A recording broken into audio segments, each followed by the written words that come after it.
Hi, I'm John Matthew Fox of Book Fox, and today I want to tell you about my 5 favorite books about writing. Some of these books talk a little bit more about how to live the writing life. Some of them talk a little bit more about craft and how to create a better book. But all of them have been so pivotal in helping me become a much better writer. Let's start by talking about Making a Literary Life by Carolyn C. She has 3 main pieces of advice for writers. First of all, write 1,000 words per day. No matter what, 7 days a week, for the rest of your life. She says that's all you need to become a writer. If you can do that, you are a writer. Now, maybe you say you can't get 1,000 words a day. Fine, pick 500 words a day. The point is, every single day, if you are hitting a word count, eventually, pretty quickly actually, you are gonna finish a book.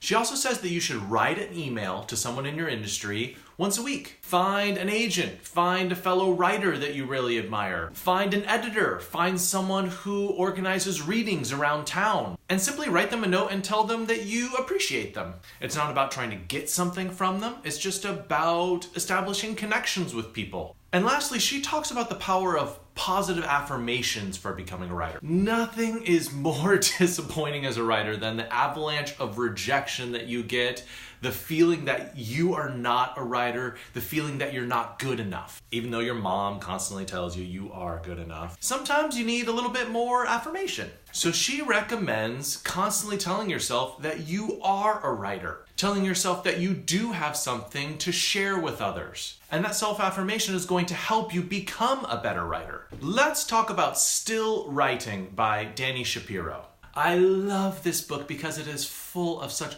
wonderful nuggets of wisdom. In fact, I once spent 2 weeks doing nothing but tweeting single 140 character lines from this book. Yeah, it's that good. But even though this book is impossible to summarize, I'm going to give you 3 main takeaways. First of all, she recommends reading your book as though you are somebody else. And sit down on the couch and imagine that you are your best reader.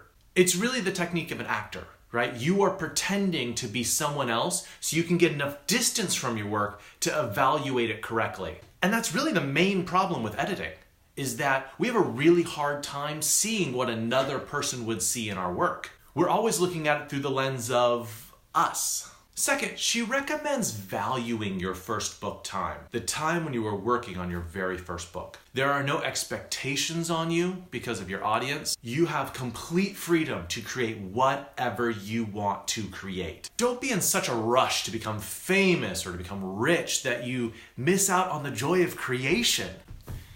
And lastly, she talks about the virtues of shortcomings, how your weak spots as a writer you can turn to your advantage. And she gives this great example of a jazz guitarist whose left hand got burned very badly in a fire when he was 18 years old. What he had to do was change his entire style of playing the guitar to accommodate for those burnt fingers. But when he did so, he came up with this very unique sound that was different from everyone else. Don't look at your shortcomings as a writer as a roadblock. Look at them as an opportunity to figure out how you can be different from everyone else. By emphasizing your strengths and by downplaying your weaknesses, you're gonna develop a unique voice. MFA versus NYC by Chad Harbach. I love this collection of essays because it tells you how to survive as a fiction writer, how to make money. And for so long, I was trapped into that MFA mindset, which is I publish some books, I get a tenure track position at a university, and boom,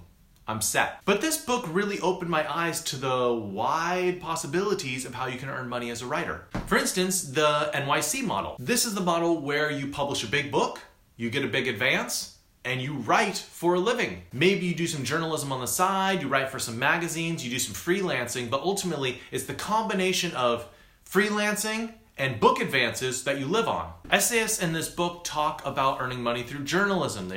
They talk about earning money as a freelance editor. That's what I do. They talk about the experience of being a publicist. They talk about the experience of being an agent. There are so many opportunities to make money in the writing world. Don't lock yourself into a single track. And now I'm going to end with 2 books that I would say are more advanced. If you are a beginning fiction writer, I would not recommend that you read these books. They are actually both by Charles Charles Baxter. The first one is The Art of Subtext. And this is part of the series from Grey Wolf Press, talking about all these great fictional techniques that you can use. So what is subtext exactly? Subtext is simply everything beneath the surface of your story. And most people focus so much on plot, they ignore the deeper meaning of the story itself. And a lack of subtext is often why a lot of stories feel flat or thin. For instance, let's talk about subtext with character motivation. Baxter suggests that hiding what characters want is a great way to create subtext, or writing characters who don't really know what they want. And he also says if you give a character what they want and see what happens, that's an opportunity for subtext as well. Ultimately, subtext is about putting things into your book which are not on the surface level. And here's book number 5, Burning Down the House by Charles Baxter again. I'm going to talk about 3 of the essays in this book. First one, on defamiliarization. Ooh, that's a heady one to start with. What does it mean to defamiliarize something in fiction? Well, what you take is something that's very familiar, flicking on a light switch, the grass in your front yard, and you make your reader feel like they have never seen it before. You portray it in such a way that they feel what is familiar is very, very strange. In other words, what you're doing is taking the texture of everyday life and making it odd and magical and powerful again. He also has a great essay on the inner life of objects. If you have a character who is extremely sad, when they look at a tree, you should be able to tell by the description of that tree that they are feeling sadness. In other words, there's never neutral observation in your book. There is never neutral description. Your characters are always describing things in the world through their personal lens. It makes description a little bit harder, yeah, but it also makes it a lot richer. And the third essay I'll highlight in the book is one called Stillness. We concentrate so much on having action in our books. And not just like car chase action, but conflict between two people, conflict and dialogue. And what he talks about is the very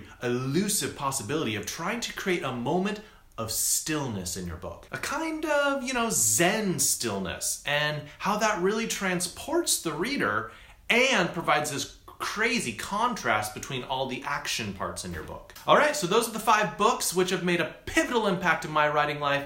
I hope they're really helpful for you too. If you want to follow the links down in the notes below, you can buy them off Amazon. All right, thank you everybody. I'll see you next time.